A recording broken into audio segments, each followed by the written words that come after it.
Well, the WWE executives continue to pile on. Triple H, the latest in that line of executives who continue to just disrespect fans. And this came from the podcast Flagrant. Triple H was recently a guest on Flagrant, and he was asked if he's ever written anything he thought would pay off big.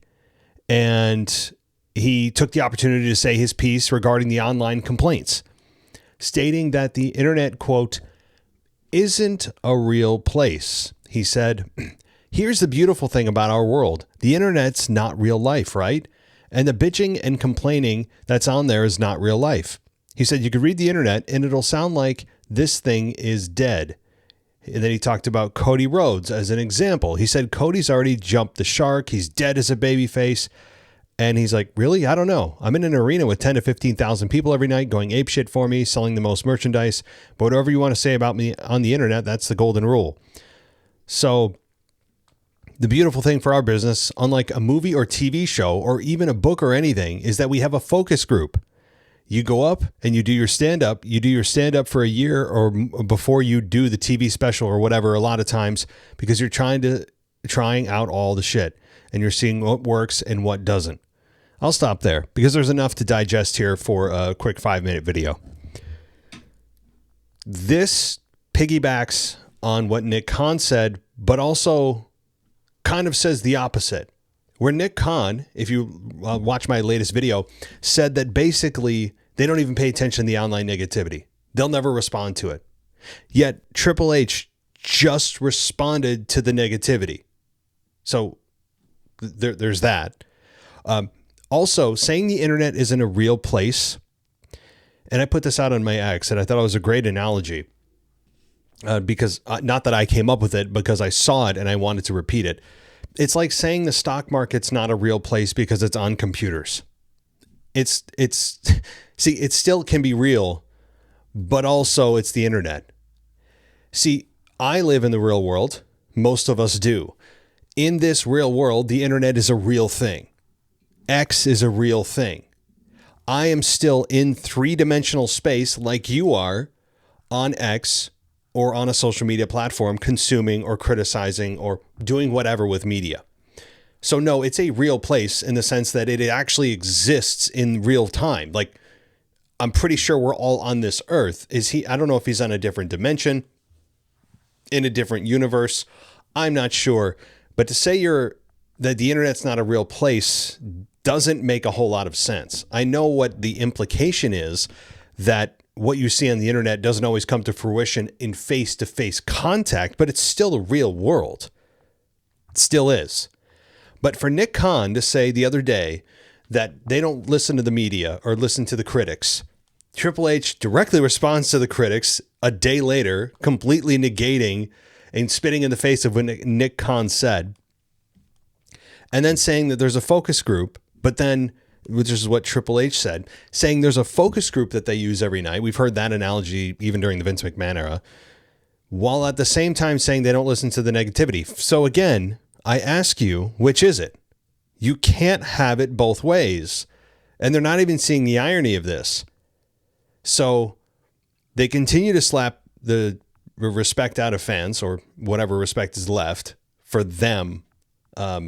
I don't know. They continue to show us they have no respect for us and really insult our intelligence by saying they don't pay attention. Again, I will direct them to a chapter and verse here. You do respond to the negativity.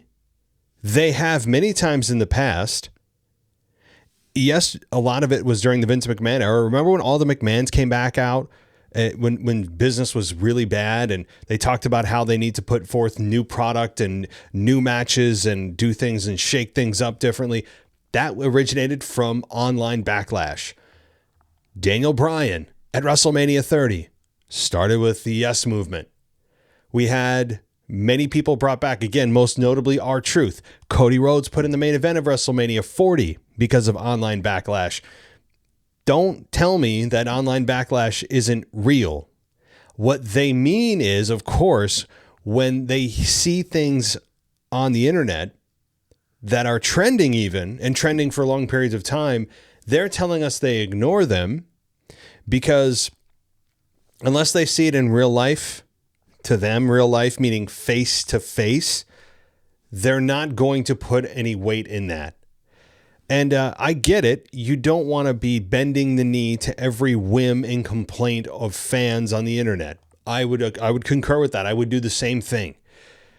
But it's disrespectful to fans to say that, hey, we live on the internet.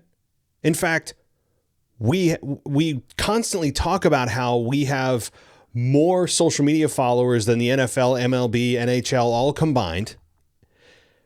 We have a streaming platform that's apparently not in a real place. Our Monday Night Raw show does not actually have a real place because it's not in the real world, according to them. And again, if we took Triple H at his word, since Raw is aired on Netflix, which is a streaming platform on this imaginary internet that's not the real world, Raw doesn't actually exist.